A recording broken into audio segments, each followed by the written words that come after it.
سبحانك لا علم لنا إلا ما علمتنا إنك أنت العليم الحكيم. رب اشرح لي صدري ويسر لي أمري واحلل عقدة من لساني يفقه قولي. اللهم علمنا ما ينفعنا وانفعنا بما علمتنا وزدنا علما نافعا.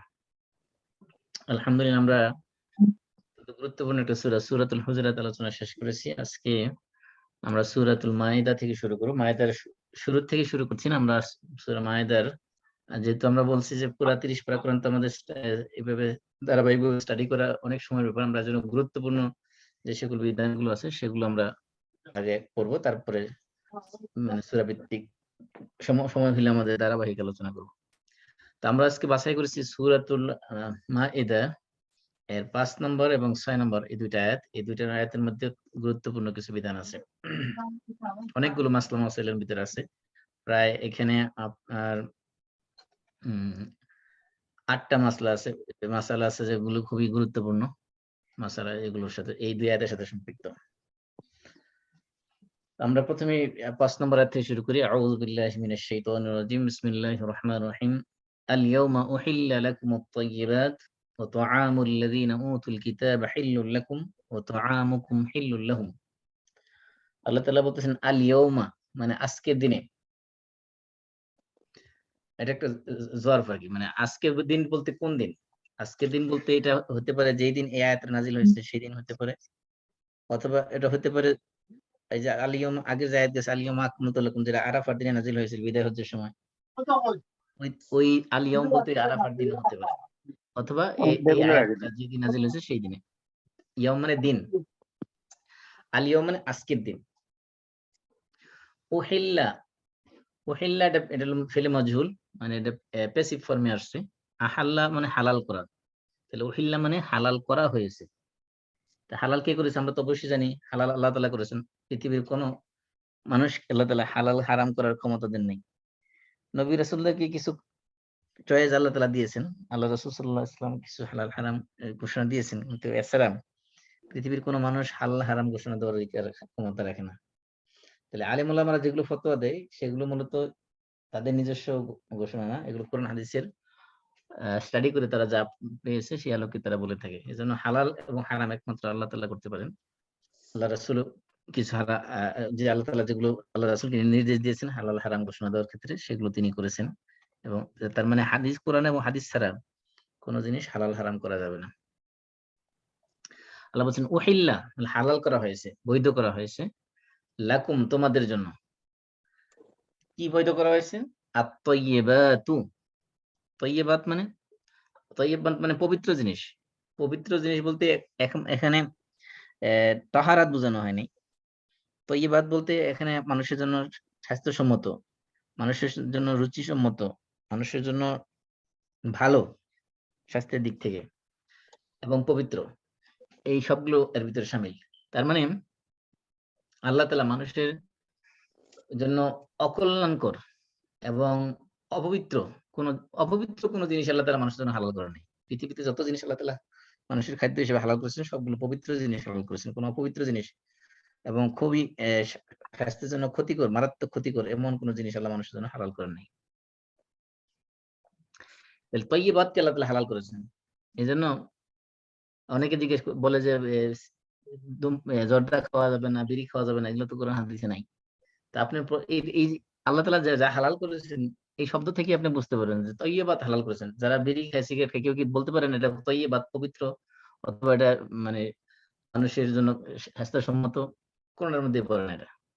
এজন্য আমরা স্পষ্ট বুঝতে পারি এখান থেকে যে আসলে আল্লাহ তাআলা সমস্ত খাবায়েজ গুলো, নিকৃষ্ট জিনিসকে আল্লাহ হারাম করেছেন। সুতরাং এইখানে আমরা একটা মূলনীতি এটা আমরা জানতে পারি যে যত জিনিস আল্লাহ হালাল করেছেন সবগুলো কি পবিত্র জিনিস এবং মানুষের জন্য, স্বাস্থ্যের জন্য উপকারী, কল্যাণকর।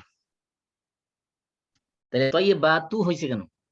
উহিল্লা যেহেতু এটা ফেলে মজহুল, আমরা জানি যে ফাইল যদি হিডেন থাকে সেখানে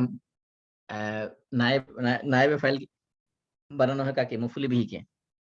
মূলত ছিল এরকম, আহাল্লাল্লাহু তাইয়্যিবাতি, মানে আল্লাহ তাআলা কি করেছেন? হালাল করেছেন পবিত্র জিনিস। তাহলে আহাল্লা ফেল, আল্লাহ ছিল ফাইল, আর তাইয়্যিবাত ছিল কি? মফউলি বিহি। যেহেতু আল্লাহকে এখানে ফাইলকে এখানে হিডেন করে দেওয়া হয়েছে, তাহলে মফউল বিহি কি হয়ে গেছে এখানে? নায়েবে ফাইল হয়ে গেছে। হ্যাঁ, তাহলে তয়্যিবাত হয়ে গেছে এখানে নায়েবে ফাইল। উহিল্লা ফিল মজহুল, এটা নায়েবে ফাইল কে আত-তয়্যিবাতু। তাহলে আল ইয়াউমা, আজকের দিনে হালাল করা হয়েছে তোমাদের জন্য তয়্যিবাত, পবিত্র জিনিস। আর কি হালাল করা হয়েছে? ওয়া এবং তাআমুল লাযিনা উতুল কিতাব। তাআম মানে, তাআম শব্দের শাব্দিক অর্থ হলো ফুড বা খাদ্য, যে কোনো ধরনের খাদ্য।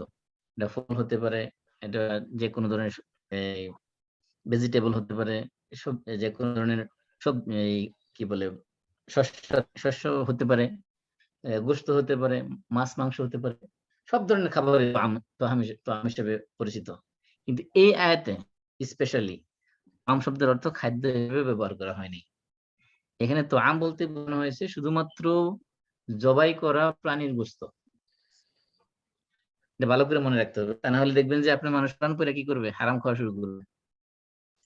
কারণ এই জন্য কোরআনের ব্যাখ্যা আল্লাহ রাসূল যেভাবে করেছেন, সাহাবায়ে কেরাম যেভাবে বুঝছেন, এভাবে যদি না বোঝা হয় তাহলে দেখা যাবে যে এই যে আজকে ইদানিং কিছু কিছু কোরআনি গ্রুপ বেরিয়েছে, যারা যারা বলে যে আমরা কোরআন মানি হাদিস মানি না। তারা এরকম নিজের মন গড়া শব্দের শাব্দিক অর্থ দিয়ে কোরআনকে তাফসীর করতেছে, করার মধ্যে পরে দেখা যাচ্ছে যে তারা কোরআনকে বিকৃত করে ফেলতেছে। তাআম শব্দ যদি আপনি ডিকশনারি খুঁজেন, দেখবেন তাআম শব্দের শাব্দিক অর্থ হলো ফুড, খাদ্য। তো খাদ্য বলতে তো সব খাদ্য ইনক্লুড, এর মধ্যে তো কোনো এক্সেপশন নেই, সব খাবারে আছে। তাহলে এখানে তাআম বলতে যে খাদ্য না, শুধুমাত্র জবাই করা প্রাণীর গোশত, এটা আমরা কিভাবে বুঝলাম? হাদিসের ব্যাখ্যায় বুঝলাম। হাদিসের মধ্যে এখানে তাআম বলতে বোঝানো হয়েছে জবাই করা প্রাণীর গোশত। কোন ধরনের জবাই করা প্রাণীর গোশত? কাদের জবাই করা প্রাণীর গোশত? আল্লাযীনা উতুল কিতাব, যাদেরকে কিতাব দেওয়া হয়েছে। তাহলে এই যে উতুল কিতাবা, এখানেও কি হয়েছে? কিতাবা কি হয়েছে? এটা মফউল বিহি হিসেবে কিতাবা হয়েছে। আল্লাযীনা উতুল কিতাব পুরোটা হয়েছে মফউল মুদাফ ইলাইহি। তাহলে তাআম হলো মুদাফ। খাদ্য কাদের খাদ্য? যাদেরকে কিতাব দেওয়া হয়েছে তাদের খাদ্য। যাদের কিতাব দেওয়া হয়েছে বলতে তাদেরকে বোঝানো হয়েছে ইহুদি এবং খ্রিস্টান, ইহুদি এবং নাসারা, অর্থাৎ আহলে কিতাব যাদেরকে আমরা নেই। যাদেরকে কিতাব দেওয়া হয়েছে তাদের খাদ্য কি করা হয়েছে? তোমাদের জন্য হালাল করা হয়েছে। এখানে খাদ্য হালাল করা হয়েছে নাকি তাদের জবাই করা প্রাণীর গোশত হালাল করা হয়েছে? জবাই করা প্রাণীর গোশত। হ্যাঁ, এখানে যদি বলে যে সব খাদ্যই তোমাদের জন্য হালাল করা হয়েছে, তাহলে কিন্তু কোরআনকে বিকৃত করে ফেলা হবে। এজন্য এখানে তাআম শব্দের লিটারালি অর্থ নেওয়া যাবে না। এখানে তাআম মানে এই যে দেখেন, তাআমের অর্থ লিখলে যদিও এখানে লেখছে ফুড, ফুড বলতে কি সব ফুড ইনক্লুড না। এই যে এখানে দেখেন অনুবাদের মধ্যে জবাইকৃত পশু পশু কি বলছে? জবাইকৃত পশু। তারপরে এখানে দেখেন অনেক আবার আক্ষরিক অনুবাদ করেছে, যেমন তাদের খাদ্য, যারা খাদ্য লিখছে তারা এটা ভুল অনুবাদ করেছে। এবং দেখেন জবাইকৃত, এখানে লিখছে জবাইকৃত জীব, এটাও ঠিক আছে। এইখানে লেখছে যে তাদের খাবার তোমাদের জন্য বৈধ করা হয়েছে। খাবার বলতে সব ধরনের খাবার না। এই জন্য যারা খাবার অনুবাদ করছে এখানে, এটা আক্ষরিক অর্থে ঠিক আছে, কিন্তু এই আয়াতের যে যে মিনিং নেওয়া হয়েছে এখানে তো বলতে, এই অর্থে এটা ঠিক নেই। তাহলে এখানে এই যে যেখানে যেখানে আবার ফুড লেখা হয়েছে, এখানে ফুডের ব্যাখ্যা দেওয়া হয়েছে।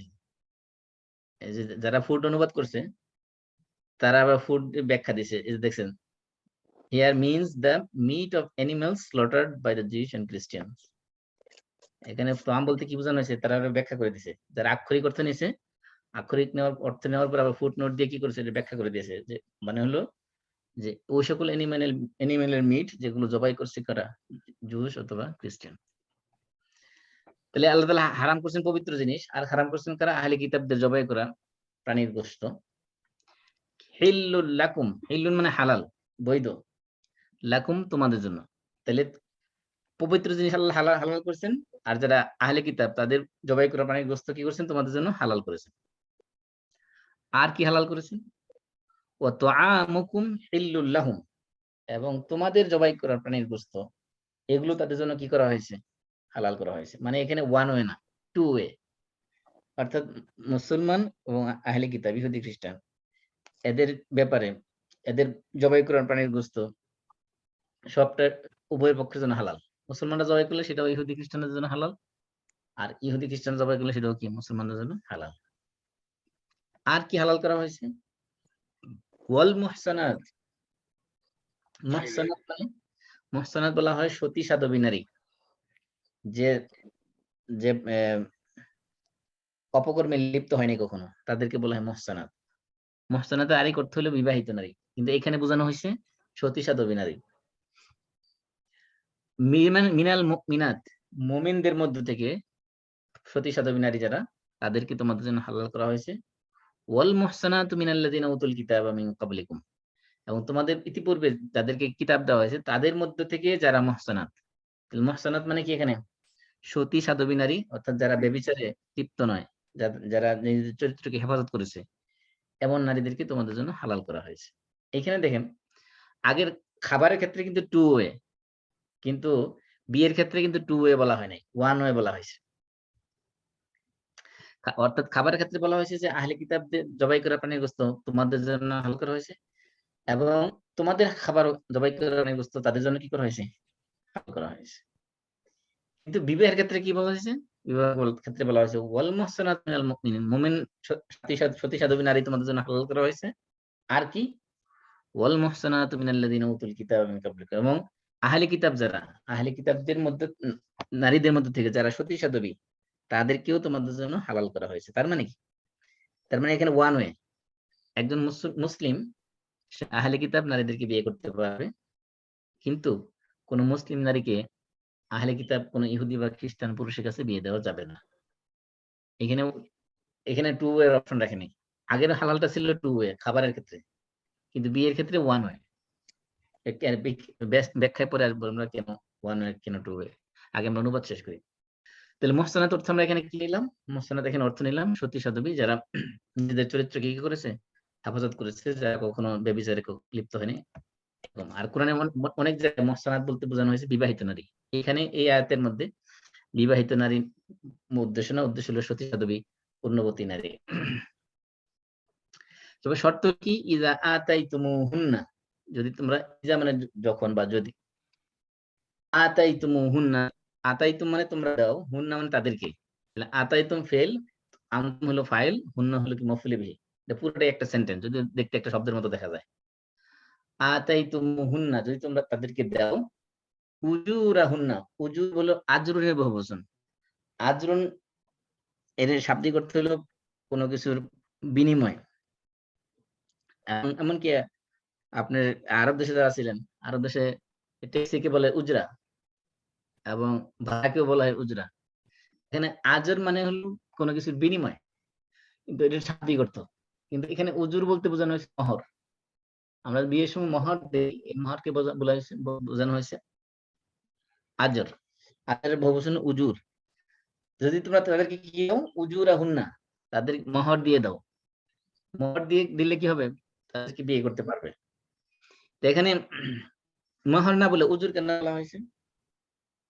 উজুর বলা হয়েছে, এটার মধ্যে একটা হিকমত আছে, যে মহর যদি বলে তো মহর, উজুর বলার মানে হলো যে উজুর মানে কি, আপনার যে কোনো জিনিসের আজর যেটা, এটার কোনো নির্দিষ্ট অ্যামাউন্ট নেই। এটা উভয় পক্ষ, মানে আপনি একটা ট্যাক্সিতে উঠবেন, আপনি যদি বলেন যে ট্যাক্সিওয়ালা যদি বলে যে আপনার $100 দিতে হবে, আপনি যদি রাজি হয়ে যান তাহলে ঠিক আছে, $100 এবার। আপনি যদি বলেন যে আমি $70 দেবো, আরেকজন বললো, আপনি এই ডিস্টেন্সে গেলেন, সেম ডিস্টেন্স আরেকজন বললো $70 দেবো, সে রাজি হলো $70 যাওয়ার জন্য, তো $70 ফিক্স হয়ে গেল। এমন বোঝানো হয়ে গেছে যে আজর এমন এক জিনিস যেটা ফিক্সড না, এটা যে পরিবর্তন হতে পারে। ঠিক তেমনি মোহরটাও এটা কোনো ফিক্স না। যদিও আমরা অনেকে মানে নারীদেরকে ঠকানোর জন্য মোহরে ফাতিমিন না একটা ফিক্স করার চেষ্টা করি অনেক সময়, কিন্তু এটা ঠিক না। প্রত্যেক পুরুষ তার সামর্থ্য অনুযায়ী সে মোহর দেবে, এবং স্ত্রী যে মেয়েকে সে বিয়ে করবে, সে মেয়ের সোশ্যাল স্ট্যাটাস অনুযায়ী তাকে মোহর দেবে। এবং মোহর কখনো ফিক্স করে নেই, তবে মোহরকে কঠিন করতে নিষেধ করা হয়েছে, সহজ করতে বলা হয়েছে। তাহলে আল্লাহ তাআলা বলছেন তোমাদের জন্য হালাল করা হয়েছে কি বিয়ের ক্ষেত্রে সতী সাধবী মুমিনা নারী, এবং তোমাদের জন্য হালাল করা হয়েছে কি আহলে কিতাবদের মধ্যে সতী সাধবী নারীদেরকে তোমাদের জন্য হালাল করা হয়েছে। এখানে একটা গুরুত্বপূর্ণ বিষয় হলো যে ওগুলো আমরা আলোচনা পরে আসলে অনুবাদ শেষ করি, তাহলে দেখা যাবে অনুবাদ শেষ হবে না। কি শর্ত দেওয়া হয়েছে? মুহসিনিনা গায়রা মুসাফিহিনা, ওয়ালা মুত্তাখিযি আখদান। চারটা শর্ত দেওয়া হয়েছে এখানে। প্রথম শর্ত কি? বিয়ের ক্ষেত্রে মোহর দিতে হবে। 2 নম্বর শর্ত মুহসিনিন, এই বিয়ের উদ্দেশ্য হবে নিজেকে পুত পবিত্র রাখার উদ্দেশ্যে, ইহসান করার উদ্দেশ্যে। ইহসান মানে নিজের চেষ্টিটি, নিজের নিজের চরিত্রকে পবিত্র রাখার জন্য। মুহসিনিন বলতে বোঝানো হয়েছে মানে সে তার নিজের জৈবিক চাহিদাকে হালাল পন্থায় মেটাবে, অর্থাৎ নিজেকে পবিত্র রাখবে এই উদ্দেশ্যে। গায়রা মুসাফিন, মুসাফি হলো যারা অবৈধ সম্পর্ক করে, বিচারে লিপ্ত হয়। এমন ব্যভিচার উদ্দেশ্য নয়, বরং কিসের উদ্দেশ্যে? নিজেকে পবিত্র রাখার উদ্দেশ্যে করবে, বিয়ে করবে।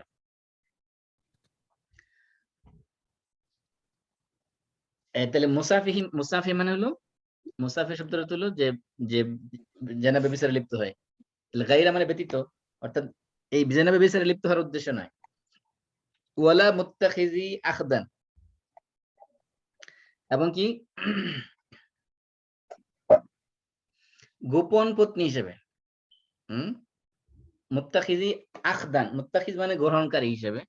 আখদান বলতে বোঝানো হয়েছে যে গোপনে যাদের সাথে জৈবিক চাহিদা মেটানো হয়, বৈবাহিক কোনো সম্পর্ক নাই, এমন গোপন পত্নী হিসেবে রাখার জন্য নয়। তাহলে প্রকাশ্যে বিয়ে করতে হবে, বোঝা গেছে। এখানে গোপনে বিয়ে না করে অবৈধ মেলামেশা করার উদ্দেশ্য নয়। তাহলে যদি এই কয়টা কন্ডিশন থাকে, তাহলে তা তোমার জন্য হালাল করা হয়েছে। কি কি কন্ডিশন? আতাইতুমুহুন্না উজুরাহুন্না, 1 নম্বর কন্ডিশন, তাদের মোহর দিতে হবে। তারপরে উদ্দেশ্য থাকতে হবে কি বিয়ের ক্ষেত্রে? মুহসিনিন, নিজেকে পবিত্র রাখার জন্য। গায়রা মুসাফিহিন, এখানে অবৈধ সম্পর্ক তৈরি করার উদ্দেশ্য নয়। ওয়ালা মুত্তাখিযি আখদান, এবং তাদেরকে গোপন পত্নী হিসেবে গ্রহণ করার উদ্দেশ্য নয়। ওয়ামাই ইয়াকফুর বিল ঈমান, আর যে ব্যক্তি কি করলো? ঈমানকে অস্বীকার করলো। ঈমান অস্বীকার করলো মানে কুফরি করলো। ঈমানকে আবার কুফরি করে কেমনে? ঈমান বলতে এখানে বোঝানো হয়েছে কালিমাতুত তাওহীদ, লা ইলাহা ইল্লাল্লাহ। যে ব্যক্তি লা ইলাহা ইল্লাল্লাহকে কুফরি করলো, লা ইলাহা ইল্লাল্লাহকে অস্বীকার করলো, ফাকাদ হাবিতা আমালুহু, তার আমল কি হয়ে গেছে? বরবাদ হয়ে গেছে। তার মানে কি? তার আমল বরবাদ করে দেওয়া হবে। আমরা ইতিপূর্বে বহুবার বলেছি যে আল্লাহ রাব্বুল আলামিন কোরআনে অনেক জায়গায় মানে মাদি বা পাস্ট টেন্সের থেকে ব্যবহার করেন, কিন্তু ওটার উদ্দেশ্য তো হলো ভবিষ্যতে। আমল তো বরবাদ হবে ভবিষ্যতে, কিয়ামতের দিন দেখতে পাবে যে বরবাদ হয়েছে না আসলে আছে। অতীতের সিগা ব্যবহার করেন নিশ্চিত বোঝানোর জন্য। অতীত যেরকম যেটা হয়ে গেছে, ঘটে গেছে, এটা যেরকম নিশ্চিত, এরকম এটাও নিশ্চিত। তাহলে ফাকাত হাবিত আমালু, তার আমল বরবাদ হয়ে গেছে মানে কি? তাহলে ওমাই ইয়াকফুর, যে ব্যক্তি কুফরি করলো, বিল ঈমান, ঈমানের সাথে, অর্থাৎ যে ব্যক্তি আল্লাহ তাওহীদের স্বীকৃতি দিল না, ফাকাত হাবিত আমালুহু, তার সমস্ত আমল কি হয়ে গেছে? বরবাদ হয়ে গেছে, নষ্ট হয়ে গেছে। ওয়া হুয়া ফিল আখিরাতি মিনাল খাসিরিন, এবং আখিরাতে সে ক্ষতিগ্রস্তদের অন্তর্ভুক্ত হবে। এরপর আল্লাহ তাআলা বলতেছেন, ইয়া আইয়ুহাল্লাযীনা আমানু, ওহে যারা ঈমান এনেছে, ইজা, যখন, কুমতুম ইলাস সালাত, নামাজে, কুমতুম মানে কামা থেকে, কিয়াম করা, যেটা আর কি দাঁড়ানো। আমরা মিলাদ কিয়াম করি না? কিয়াম মানে কি? দাঁড়ানো। এই কিয়াম থেকে, কামা ইয়াকুমু থেকে কুমতুম, কুমতুম এটা কোন সিগা? যেমন ফাআলতুম, ফালতুম, ফাআলতুম কোন সিগা এটা? Second person plural. Third person plural. এটা হলো কুনতুম, কুমতা, কুমতুমা, কুমতুম কোন সিগা? Second person male plural, plural. তাই না? যেমন ফাআলতুম, ফাআলতা, ফাআলতুমা, ফাআলতুম, কুমতুম। তাহলে কুমতুম মানে তোমরা দাঁড়াও, তাই না? ইজা কুমতুম, যখন তোমরা দাঁড়াবে। তাহলে আমরা জানি ইজা পরে যদি পাস্ট টেন্স আসে, তাহলে এই পাস্ট টেন্স কিসের অর্থ দেয়? ফিউচার, ফিউচারের অর্থ দেয়। যেমন ইজা জা নাসরুল্লাহ, যখন আল্লাহর বিজয় আসবে, নাকি এসেছিল? আসবে বলছে, আসবে। কারণ ইজার পরে যদি পাস্ট টেন্স আসে, তাহলে এর অর্থ হয় ফিউচার টেন্স। ফিউচারের টেন্সের অর্থ হয়। তাহলে ইজা কুমতুম, যখন তোমরা দাঁড়াবে, মানে কি? দাঁড়ানোর জন্য ইচ্ছা করবে। ইলা সলাতি, নামাজের মধ্যে। যখন তোমরা নামাজে দাঁড়াবে, তার মানে কি দাঁড়ানোর পরে কাজ করা যাবে? নামাজে দাঁড়ানোর পরে তো আর কাজ করা যাবে না। নামাজে দাঁড়ানোর পর তো নামাজই পড়তে হবে। আল্লাহ বলছে তোমরা যখন নামাজে দাঁড়াবে, তারপরে কি করবে? ওযু করবে। তার মানে নামাজ দাঁড়ায় কেমনে ওযু করবো? তার মানে বোঝা নামাজে গেছে এখানে দাঁড়ানো বলতে কি? দাঁড়ানোর ইচ্ছা করবে। নামাজে দাঁড়ানোর ইচ্ছা করে। ইচ্ছা করবে। এখানে কিয়াম বলতে বোঝানো হয়েছে ইরাদাতুল কিয়াম, অর্থাৎ নামাজে দাঁড়ানোর ইচ্ছা করা, সংকল্প করা। যদি বলা হয় যে যখন তোমরা বাথরুমে ওয়াশরুমে প্রবেশ করবে তখন এই দোয়া পড়বে। তার মানে কি প্রবেশ করার পূর্বে না পরে নাকি প্রবেশ করার আগেই? পূর্বে। প্রবেশ করার আগেই। হ্যাঁ। ঠিক তেমনিভাবে এখানে ইজা যখন আসে, ইজার মধ্যে আপনার খেয়াল রাখতে হবে। ইজার পরে পাস্ট টেন্স আসলো অর্থ হবে ফিউচার টেন্সের। আর ইজার পরে যে পাস্ট টেন্স আসবে এর ভিতরে ইরাদার একটা অর্থ থাকে অধিকাংশ সময়। যেমন ইজা দাখালতুম বুয়ুতান, যখন তোমরা ঘরে প্রবেশ করবে। মানে প্রবেশ করবে মানে কি? প্রবেশ করার ইচ্ছা করবে। এখানে ইরাদার একটা অর্থ আছে। তাহলে এখানে ইজা কুমতুম, যখন তোমরা দাঁড়ানোর ইচ্ছা করবে, কিসের উদ্দেশ্যে? ইলাস সালাত, নামাজের দিকে, মানে কি? নামাজের জন্য, নামাজের উদ্দেশ্যে। সালাতের উদ্দেশ্যে যখন তোমরা দাঁড়ানোর ইচ্ছা করবে, তখন তোমরা কি করবে? তখন ফাগসিলু, তোমরা কি করো? ধৌত করো। এখানে ফাগসিলু শাব্দিক করতে হলো গোসল করা। গোসল করা মানে কি? গোসল শব্দ শাব্দিক করতে হলো ধৌত করা। আমরা বাংলায় গোসল বাংলাতে বলি গোসল করি আমরা। এই গোসল আরবি শব্দ। গোসল শব্দের অর্থ কি? গোসল শব্দের শাব্দিক অর্থ হলো ধৌত করা, ওয়াশ করা কোনো কিছু। এর জন্য যে ওয়াশিং মেশিনকে বলা হয় আরবিতে গাসসালা। গোসল থেকে, গোসল মানে হলো শাব্দিক অর্থ ধৌত করা। যেহেতু আমরা গোসল করার সময় ধৌত করি শরীর, পুরো শরীর, এই জন্য আমরা গোসলকে গোসল বলি। ইসলামী পরিভাষায় গোসল বলা হয়। এখানে ফাগসিলু, তোমরা এখানে গোসল করো না। ফাগসিলু অর্থ কি? তোমরা ফাগসিলু অর্থ হলো তোমরা ধৌত করো। কি ধৌত করো? তাহলে ইগসিল এটা আমরের সিগা। এটা আমর, আমরা হাজার মানে সেকেন্ড পারসন মেল। তাহলে ইগসিল, ইগসিলা, ইগসিলু, তোমরা কি করো? ধৌত করো। কি ধৌত করো? তাহলে ইগসিলু আমরের ভিতরে কি আছে? ইম্পারেটিভ, আদেশ সূচক যেহেতু এর ভিতরে দমির আছে কিনা? হ্যাঁ, তুমি দমির আছে কি? আনতুম, তোমরা। তোমরা তাহলে ইগসিলু ফেল, আনতুম হলো কি? ফাইল। ফাইল। তোমরা ধৌত করো। কি ধৌত করো? উজুহাকুম। উজুহাকুম এটা হলো, উজু হলো অজহুনের বহুবচন। অজহুন মানে মুখমণ্ডল, চেহারা। কুম মানে তোমাদের। উজুহাকুম এটা মুদাফ মুদাফ ইলাইহি মিলে কি হয়েছে? মফউল বিহি। তাহলে ফাগসিলু উজুহাকুম, তোমাদের মুখমণ্ডল তোমরা ধৌত করো। মুখমণ্ডল বলতে কতটুকু? আমরা জানি এই কপালের চুল গজানো জায়গা থেকে, চুলের গোড়া থেকে শুরু করে, আবার কারো মনে করেন যে মাথা টাক হয়ে গেছে, চুল একবারে তালু থেকে উঠছে, তার মানে ওই তালু পর্যন্ত মাথা দিতে না, মানে মুখ দিতে হবে না। মানে সাধারণত চুল যেখান থেকে গজায় অতটুকু পর্যন্ত, এখান থেকে শুরু করে এই থুতনি পর্যন্ত, নিচে থুতনি পর্যন্ত, আর দুই কান পর্যন্ত, অতটুকু দূরত্ব করলে যথেষ্ট মুখমণ্ডল দূরত্ব করার সময়। তোমরা কি করো তখন? এখানে ওযুর ফরজগুলো বর্ণনা করতেছে আল্লাহ তাআলা, যে ওযুর মধ্যে এই কাজগুলো করতে হবে। প্রথম কাজ কি বললেন? ফাগসিলু উজুকুম, তোমাদের মুখমণ্ডল তোমরা ধৌত করো। ওয়া এবং আইদিয়াকুম, আইদিন হলো ইয়াদুল বহুবচন। ইয়াদ মানে হাত, আইদিয়াকুম তোমাদের হাত সমূহ। তাহলে তোমরা কি করো? প্রথমত মুখমণ্ডল ধৌত করো এবং তোমাদের হাতগুলো ধৌত করো। কতটুকু পর্যন্ত? ইলাল মারাফিকি। মারাফিক হলো মিরফাকের বহুবচন।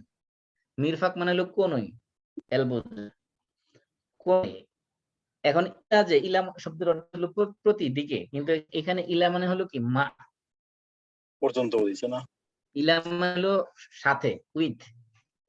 এই যে আরবি ভাষায় যে সকল আছে, হরফে জর আছে, যেগুলো আমরা বিভিন্ন অর্থ, শাব্দিক অর্থ পড়েছি, এগুলোর এক একটা আরেকটা অল্টারনেটিভ অর্থে ইন্টারচেঞ্জেবল হিসেবে ব্যবহার হয়।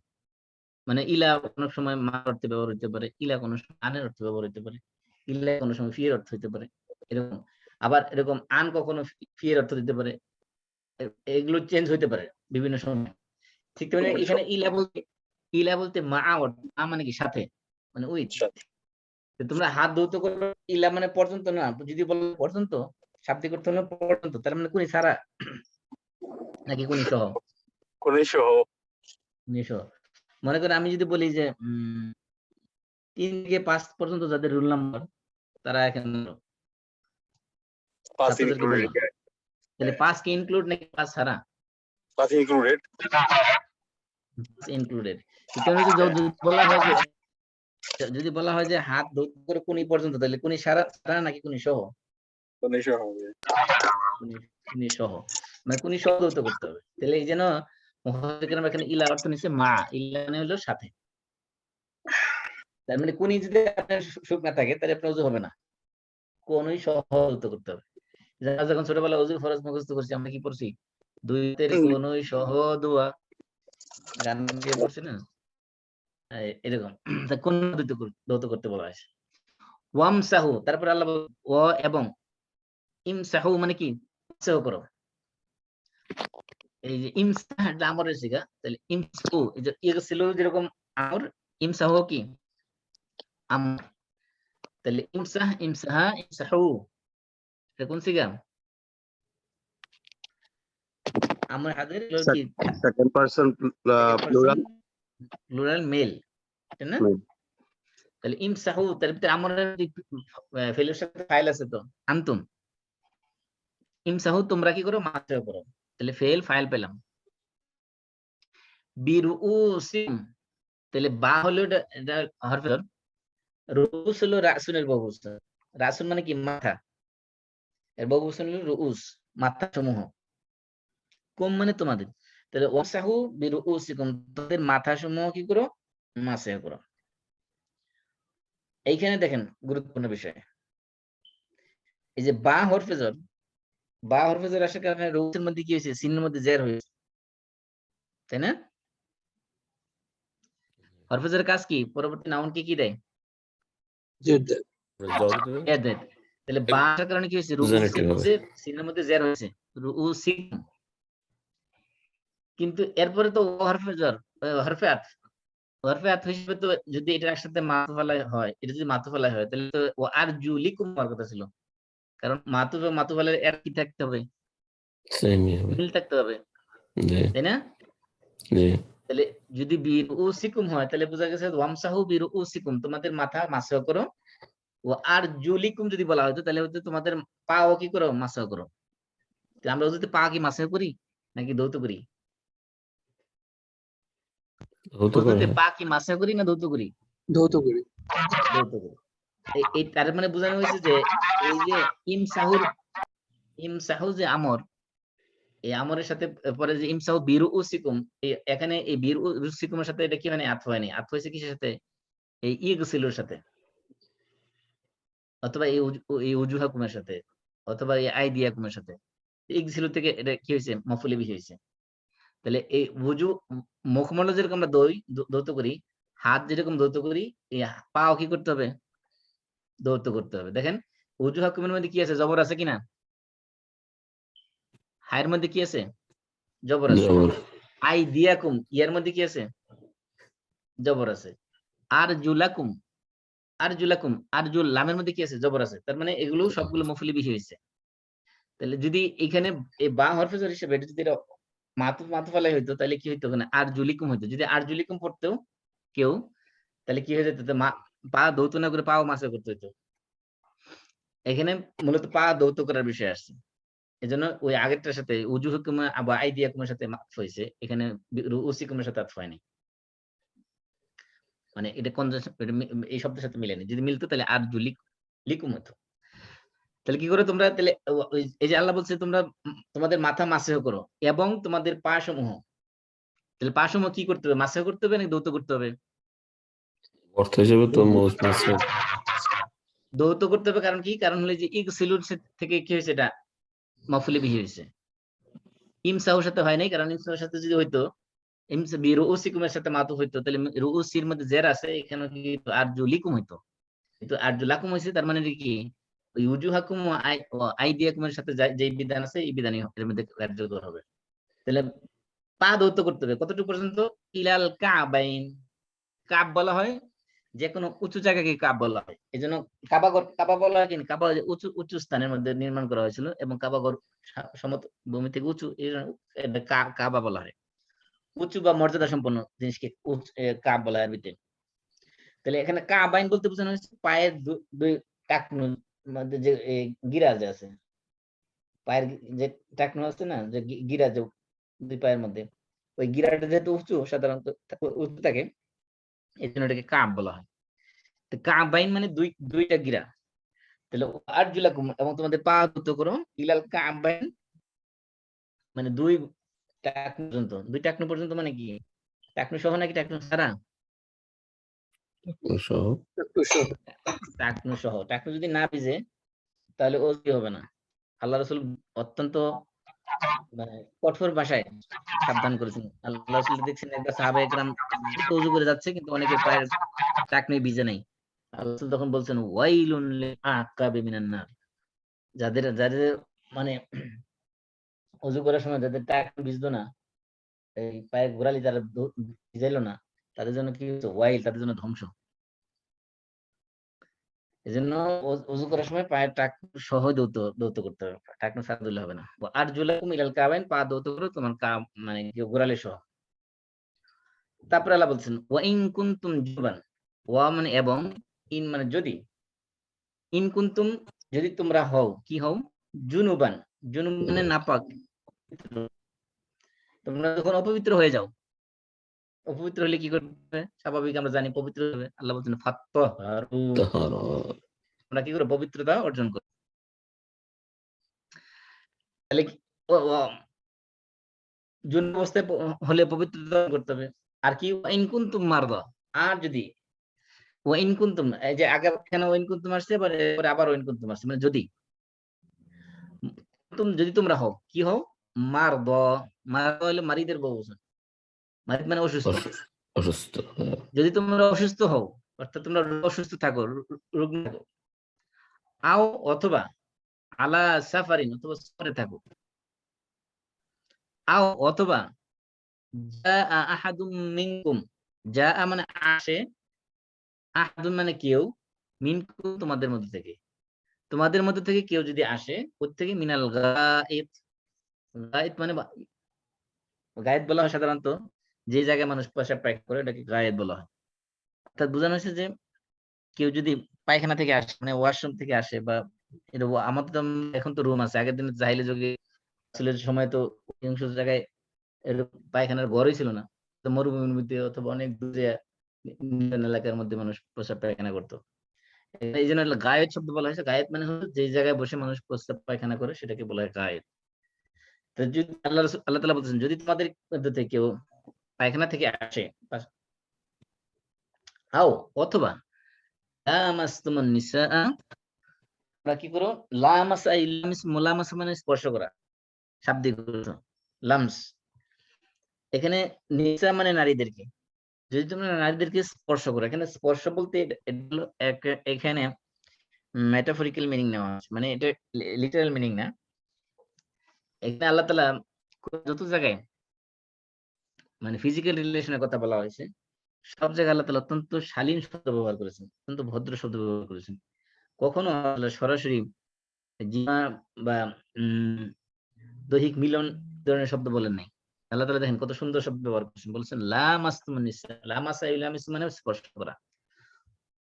তাহলে কোন সময় ওযু করতে হবে? আল্লাহ তাআলা বলছেন, যদি তোমরা নাপাকি হয়ে যাও, সেক্ষেত্রে পবিত্রতা অর্জন করো। কিন্তু আবার আল্লাহ তাআলা একটু সহজ করে দিয়েছেন, যদি তোমরা অসুস্থ থাকো, অথবা তোমরা সফরে থাকো, অথবা তো পায়খানা থেকে আসলো, অথবা তোমরা স্ত্রী স্পর্শ করলে, অথবা মানে কি স্ত্রীর সাথে মেলামেশা করলে, স্ত্রীর সাথে দৈহিক মিলন করলে, এই কয়েকটা অবস্থায়, কয় অবস্থায়?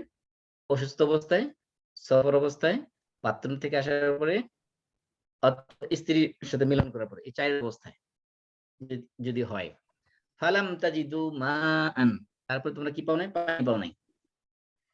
তাহলে এই যে একটা অবস্থা বলা হয়েছে, অসুস্থ অবস্থায়, সফর অবস্থায়, পায়খানা প্রস্রাব থেকে আসার পরে, অথবা স্ত্রীর সাথে মিলনের পরে যদি পানি না পাওয়া যায়, তাহলে কি করতে হবে? ফাতায়াম্মামু সাঈদান তাইয়্যিবা, তোমরা কি করো? তায়াম্মুম করো। ফাতায়াম্মামু মানে কি? তোমরা তায়াম্মুম করো। তায়াম্মুম করো কিসের দ্বারা? সাঈদান তাইয়্যিবা, সাঈদ মানে মাটি, তাইয়্যিবা মানে পবিত্র। তোমরা পবিত্র মাটি দ্বারা কি করো? তায়াম্মুম করো। তার মানে বোঝানো হয়েছে, এখানে আল্লাহ যদিও বলছেন যে পানি না পাও, ইল্লাম ফালাম তাজিদু মা, তোমরা যদি পানি না পাও, এখন একজন পানি পাইছে, ঠিক আছে, পানি আছে, ঘরের মধ্যে পানি আছে, অথবা বাইরে গেছে এই আইস ফিশিং করতে, হ্যাঁ, ওইখানে পানি আছে, ঠিক আছে, সব বরফ, ইউজ করা যাচ্ছে না। অথবা মনে করেন পানি আছে কিন্তু শরীরের মধ্যে লাগাইলে অসুস্থ হয়ে পড়বে, এমন রোগী, তার মানে পানি থাকা সত্ত্বেও সে কি করতে পারবে, তায়াম্মুম করতে পারবে। তাহলে পানি এখানে ফালাম তাজিদু মা আন বলতে পানি না থাকা বলতে শুধুমাত্র পানির অনুপস্থিতির উদ্দেশ্য না, পানি ব্যবহার করতে করার অনুপযোগী হওয়া, এটাও না পাওয়ার শামিল। আল্লাহ বলছে ফালাম তাজিদু মা, যদি তোমরা পানি না পাও ফাতায়াম্মামু, তোমরা তায়াম্মুম করো কিসের দ্বারা, সাঈদান তাইয়্যিবা, পবিত্র মাটি দ্বারা। কি করতে হবে তায়াম্মুম করার সময়, ফামসাহু, তোমরা মাসহ করো। এই ইমসাহের সাথে সবসময় কি আসে, একটা সিলা আসে বি, এই যে অ্যাপ্রোপ্রিয়েট প্রিপোজিশনের মতো, যেখানে ওয়ামসাহু বিরুউসিকুম, রুউসের আগে কি আছে, বা আছে।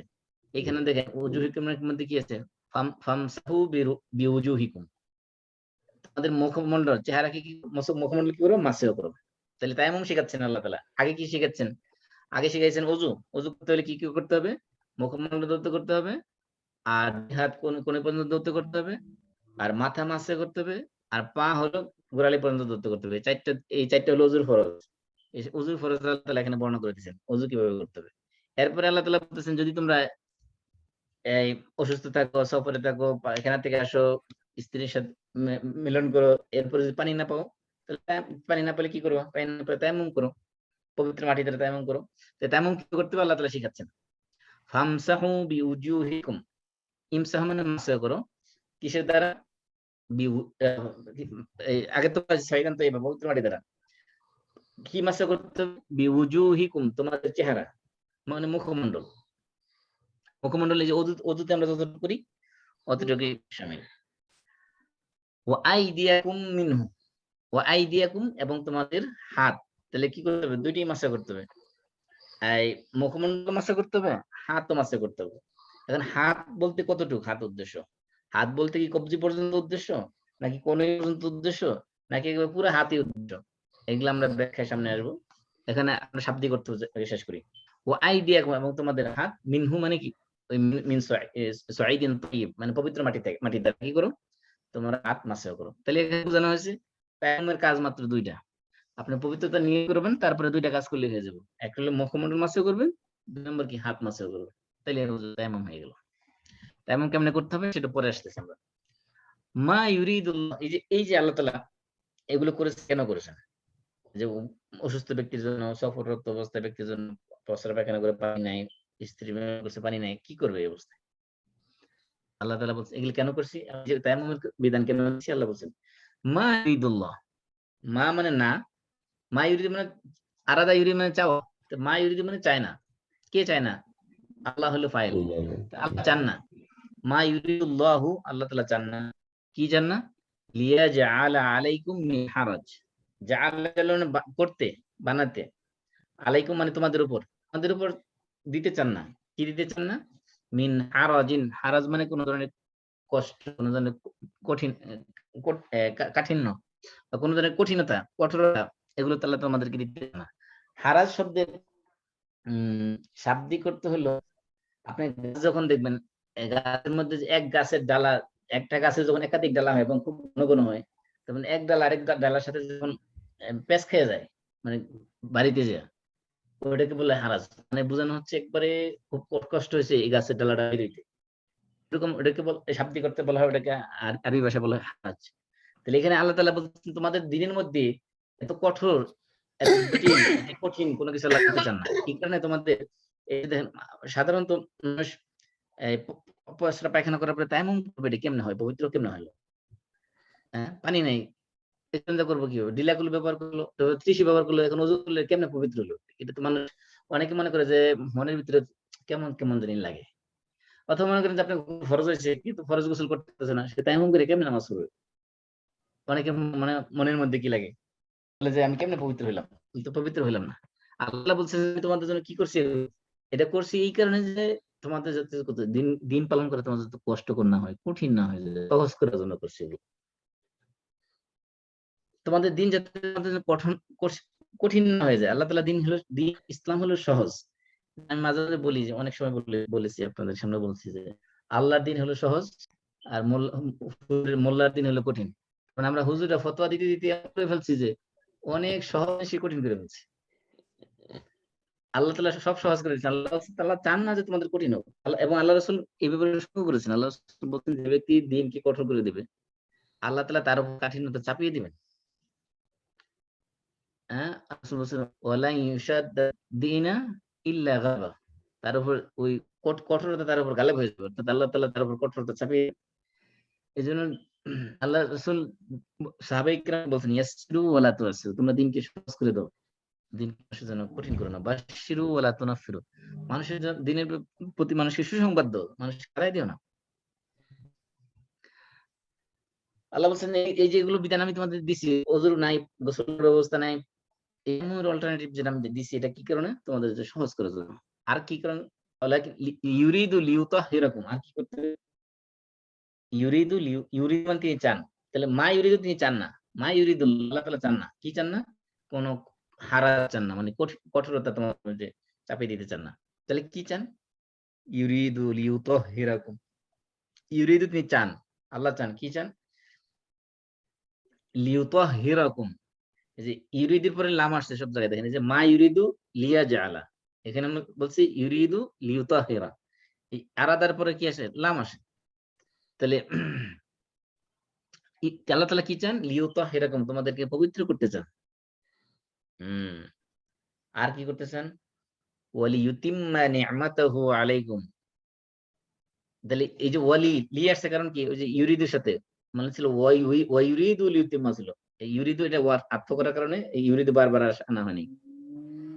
তাই শুধুমাত্র লিইউতিম্মা বলা আছে। ইউতিম্মা মানে আতাম্মা, ইউতিম্মা মানে পরিপূর্ণ করা, কমপ্লিট করা। কি কমপ্লিট করতে চান আল্লাহ তাআলা? নি'মাতাহু আলাইকুম, নি'মাতাহু তার নিয়ামত, আল্লাহর নিয়ামত আলাইকুম তোমাদের উপর। আল্লাহ তাআলা কি চান? আল্লাহ তাআলা দুইটা জিনিস চান। এই যে ওযুর অল্টারনেটিভ, গোসলের অল্টারনেটিভ হিসেবে তায়াম্মুমের ব্যবস্থা করেছেন। এর মাধ্যমে আল্লাহ তাআলা চান নাকি? আল্লাহ তাআলা চান না যে তোমাদের জন্য কঠোরতা চাপিয়ে দিতে। কি চান তিনি? তিনি চান দুইটা জিনিস। এক নম্বরে লিইউতাহিরাকুম, তোমাদেরকে পবিত্র করতে চান। আরেকটা কি করতেছেন? ওয়ালিইউতিম্মা নি'মাতাহু আলাইকুম, তোমাদের উপর আল্লাহ তাআলার নিয়ামতকে পরিপূর্ণ করতে চান। তার মানে আল্লাহ তাআলা আমাদের অনেক নিয়ামত দিয়েছেন। এই নিয়ামতের মধ্যে এই যে দিনকে সহজ করে দিয়েছেন, দিনের মধ্যে কঠোরতা দেন নাই, ওযুর পরিবর্তে তায়াম্মুম করার ব্যবস্থা করে দিয়েছেন, গোসলের পরিবর্তে তায়াম্মুম করার অল্টারনেটিভ ব্যবস্থা রেখেছেন। এগুলো আল্লাহ তাআলার নিয়ামত। এগুলোর মাধ্যমে আল্লাহ তাআলা আল্লাহর নিয়ামতকে পরিপূর্ণ করে দিয়েছেন আমাদের জন্য। এগুলো এই নিয়ামত কেন দিয়েছেন? নিয়ামত আল্লাহ তাআলা দেন একটাই উদ্দেশ্য, লাআল্লাকুম তাশকুরুন, যাতে করে তোমরা শুকর গুজার করতে পারো, শুকর আদায় করতে পারো আল্লাহ তাআলা। আমি কালকেও সম্ভবত ফেসবুকে স্ট্যাটাস দিয়েছিলাম যে আল্লাহ তাআলা বান্দাকে নিয়ামত দেন শুকরিয়ার পরীক্ষা নেওয়ার জন্য, আর বান্দাকে বিপদ দেন সবরের পরীক্ষা নেওয়ার জন্য। যখন বিপদ দেন, বিপদ আপদ দিয়ে আল্লাহ তাআলা দেন যে বান্দা কতটুকু সবর করতে পারে। আর সবর যদি করতে পারে সঠিকভাবে, ইন্নামাস সাবরু ইনদা সাদমাতিল উলা, যে প্রথমবার যখন বিপদ আসবে ওই সময় যদি ঘাবড়ে না যায়, ওই সময় যদি বিপদ দেখে যদি সে আল্লাহর প্রতি অসন্তুষ্ট না হয়, আল্লাহর প্রতি ধৈর্য ধারণ করে যে ইন্না লিল্লাহি ওয়া ইন্না ইলাইহি রাজিউন বলতে পারে, আল্লাহ তাআলা বলেন ইন্নামা ইউওয়াফফাস সাবিরুনা আজরাহুম বিগাইরি হিসাব, আমি ধৈর্যশীল যারা তাদেরকে বেহিসাবি পুরস্কার দিয়ে থাকি। তাহলে আল্লাহ তাআলা এই যে নিয়ামত দেন, নিয়ামতের উদ্দেশ্য দেওয়ার উদ্দেশ্য হলো যে আল্লাহ তাআলা নিয়ামত দিয়ে দেখেন আল্লাহ তাআলা বান্দা শুকরিয়া করে নাকি কুফরি করে। যদি আল্লাহ তাআলা নিয়ামতের শুকরিয়া করা হয়, আল্লাহ বলছেন ইস্তাআযানা রাব্বুকুম লা ইন শাকারতুম লা আযীদান্নাকুম, শুকরিয়া আদায় করে তাহলে আল্লাহ বাড়ায় দেন। ওয়া ইন কাফারতুম ইন আযাবি লাশাদীদ, আর যদি কুফরি করো, নিয়ামত শুকরিয়া আদায় না করো, তাহলে জেনে রাখো আমার আযাব অত্যন্ত কঠোর। নিয়ামতের কুফরি করা মানে কি? নিয়ামতের কুফরি করা মানে হলো নিয়ামতকে আল্লাহ তাআলা যেই কাজে ব্যবহারের জন্য দিয়েছেন সেই কাজে ব্যবহার না করে অন্য কাজে ব্যবহার করা। যেমন ফর এক্সাম্পল আল্লাহ তাআলা চোখ দিয়েছেন, চোখকে আল্লাহ তাআলা হালাল কাজে ব্যবহার করার জন্য। এই চোখ যদি কেউ হারাম কাজে ব্যবহার করে, সেটা মানে নিয়ামতের সে কুফরি করলো। আল্লাহ তাআলা সম্পদ দিয়েছেন হালাল ভাবে ইনকাম করার জন্য, হালাল ভাবে ব্যয় করার জন্য, কেউ যদি হারাম পথে ব্যয় করে, তার মানে সে নিয়ামতের নাশকরি করলো। এই হলো এই দুই আয়াতের সংক্ষিপ্ত বিধান, সংক্ষিপ্ত অনুবাদ। এবার আসি আমরা এই আয়াতগুলোর মধ্যে কতগুলো মাসালা আছে দুই আয়াতের মধ্যে। প্রথমত হলো আহলে কিতাবদের জবাই করা প্রাণীর গোশত খাওয়ার বিধান কি। 2 নম্বর বিষয় হলো যে ইহুদি এবং খ্রিস্টান মেয়েদেরকে বিয়ে করা বা পুরুষদেরকে বিয়ে করার বিধান কি। 3 নম্বর বিধান হলো যদি অজু থাকেও সেই অবস্থায় কি আবার অজু করতে হবে কিনা নামাজ পড়তে হলে। কারণ আল্লাহ তাআলা বলছে যখন তোমরা নামাজের জন্য দাঁড়ানোর ইচ্ছা করো তখন তোমরা অজু করো, তখন তোমরা মুখমণ্ডল দ্রুত করো, তারপরে 2 হাত কোণে পর্যন্ত দ্রুত করো, মাথা মাসে করো, 2 পা টাকনু পর্যন্ত দ্রুত করো। এখানে আল্লাহ তাআলা যেহেতু আদেশ করছেন আমর, এই আমর দ্বারা কি কি বোঝানো হয়েছে যে অজু থাকলে অজু করতে হবে নাকি, এটা একটা মাসালা। 4 নম্বর মাসালা হলো যে মাথা মাসে করতে বলছে, ওয়ামসাহু বিরুউসিকুম, তোমরা মাথা মাসে করো। এই মাথা মাসে কতটুকু করতে হবে, কতটুকু পরিমাণ করলে মাথা মাসে আদায় হবে, এটা একটা মাসালা। 5 নম্বর মাসালা হলো জানাবাত অবস্থা, অর্থাৎ নাপাক হইলে শরীর, যে নাপাকের কারণে গোসল ফরজ হয়, ওই জানাবাত কি জিনিস এবং এই জানাবাত অবস্থায় কোন কোন কাজ করা যাবে না, এটা একটা বিষয়। আরেকটা হলো যে গোসল করার সময় কুলি করা বা নাকে পানি দেওয়া, এগুলোর বিধান কি। এরপরে আসছে আপনার অসুস্থ ব্যক্তি, মুসাফির ব্যক্তি যদি পানি পায় সেই ক্ষেত্রে তার বিধান কি। তারপরে 8 নম্বর বিষয় হলো যে তায়াম্মুম করার সময় হাত কি কুনি পর্যন্ত মাসাই করতে হবে নাকি হাতের কবজি পর্যন্ত মাসাই করলে হবে। এই 8টা মাসালা আমরা ইনশাআল্লাহ বিস্তারিত আলোচনা করব। তো আমরা আজকে কি মাসালাতে ঢুকবো নাকি আজকে এই পর্যন্ত শেষ করে দেবো। অনেকে আবার নামাজের সময় শেষ করে ভালো। হ্যাঁ, মতামত দেন, তাহলে আমি সামনে আগাবো অথবা শেষ করে দেবো এখানে।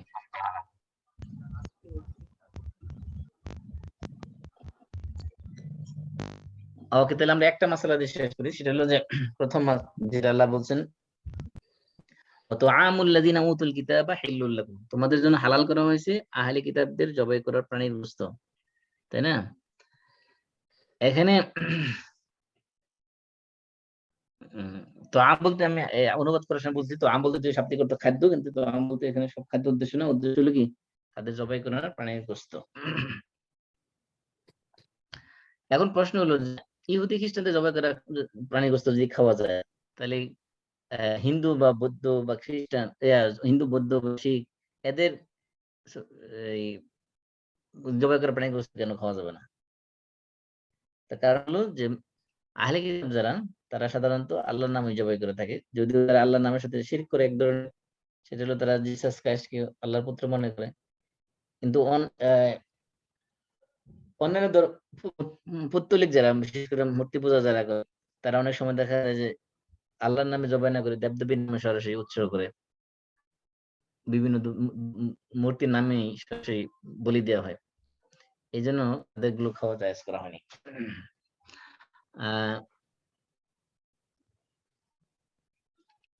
এখানে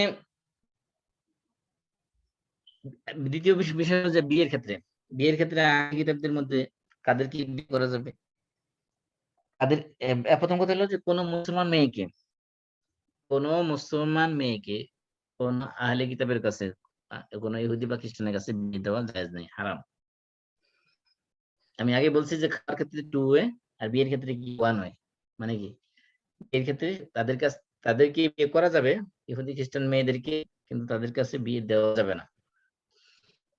বিয়ে করার ক্ষেত্রেও আবার কি আছে, আহলে কিতাবদের মেয়েদের বিয়ে করার ক্ষেত্রে আল্লাহ তাআলা শর্ত দিয়েছেন। শর্ত কি দিয়েছেন, ওয়াল মুহসানাতু মিনাল্লাযিনা উতুল কিতাবা মিন ক্বাবলিকুম, মুহসানাত হতে হবে। মুহসানানে যে বেবিচারী নয়, যে যার চরিত্র ভালো, এরকম চরিত্রবতী, এবং খ্রিস্টান হলো, ইহুদি হলো, খ্রিস্টান ধর্ম সে পালন করে, খ্রিস্টান ধর্মে সে তার মডেস্টিকে সে রক্ষা করার চেষ্টা ধর্ম অনুযায়ী, নারী যদি পাওয়া যায় সেই ক্ষেত্রে বিয়ে করা জায়েজ আছে। একটা জিনিস মনে রাখতে হবে, জায়েজ মানে ইসলাম আপনার জন্য বাধ্য করে নাই। পৃথিবীতে অনেক কাজ আছে জায়েজ, সব তো আপনি আমি করি না। জায়েজ মানে হলো আল্লাহ তাআলা একটা অপশন রাখছেন, যদি কখনো কোনো প্রয়োজন দেখা দেয় যে করতে হবে, উপায় নাই, তাহলে যাতে করতে পারে সেজন্য আল্লাহ তাআলা একটা অপশন রাখছেন, জায়েজ হিসেবে রাখছেন। এর মানে এই নয় যে আহলে কিতাব বিয়ে করতে হবে, এমন বিষয়টা এমন না।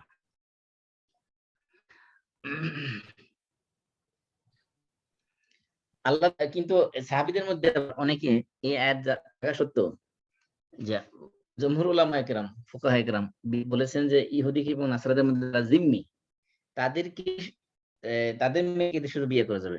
জিম্মি এখানে কিছু পরিভাষা আছে, একটা হলো জিম্মি, একটা হলো আপনার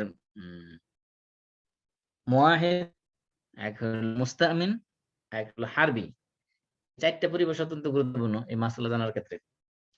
জিম্মি হলো যে ইসলামী রাষ্ট্রে বসবাস করে যদি কোনো ইহুদি বা খ্রিস্টান এবং সেই সরকারকে ট্যাক্স দেয় নিয়মিত, তো সে তাকে বলা হয় জিম্মি।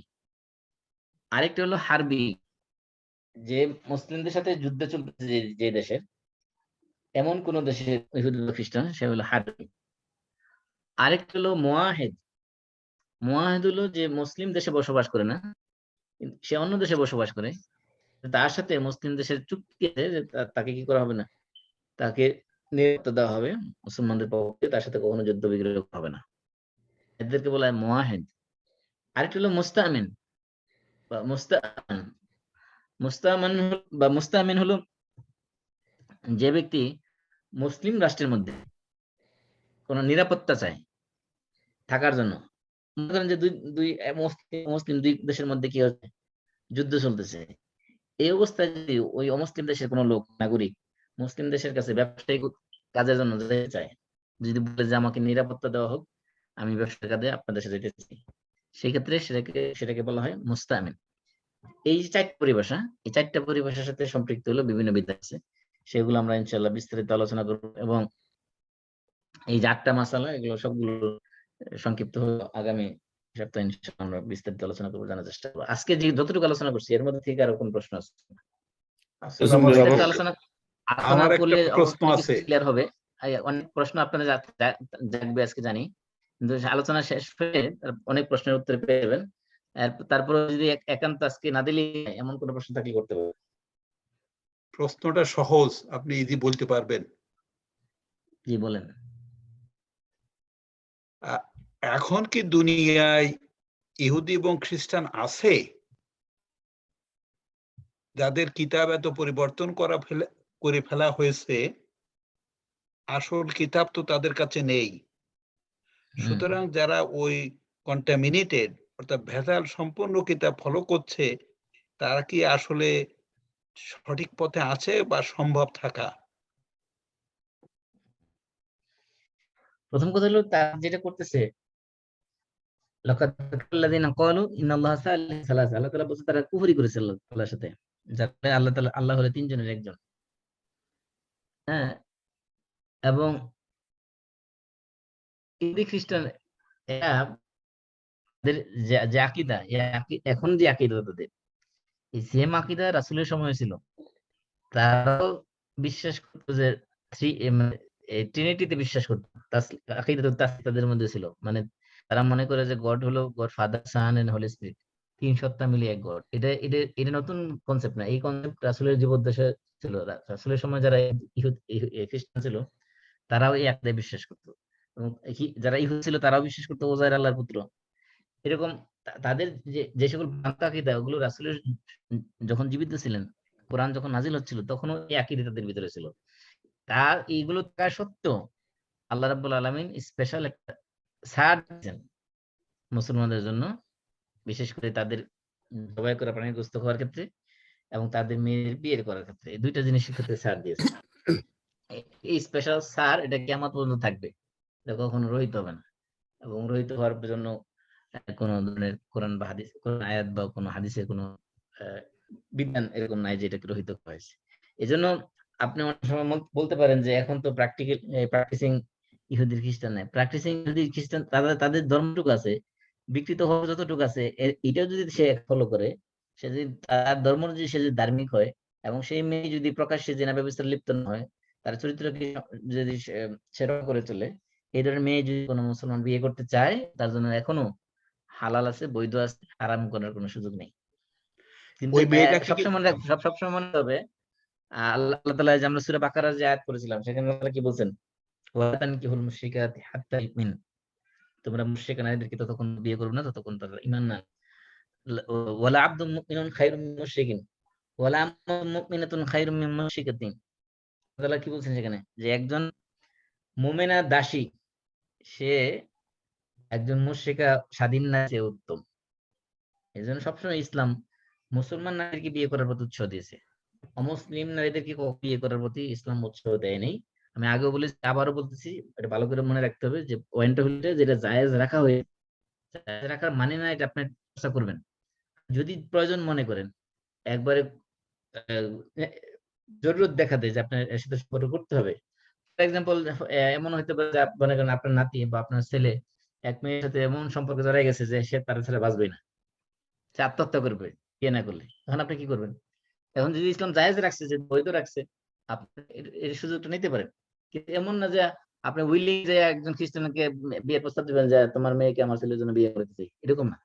বিষয়টা হলো ইসলাম ডিসকারেজ করেছে, জায়েজ রাখা হয়েছে যে আপনার প্রয়োজন হলে কি করতে পারবেন, বিয়ে করতে পারবেন, কোনো সমস্যা নেই।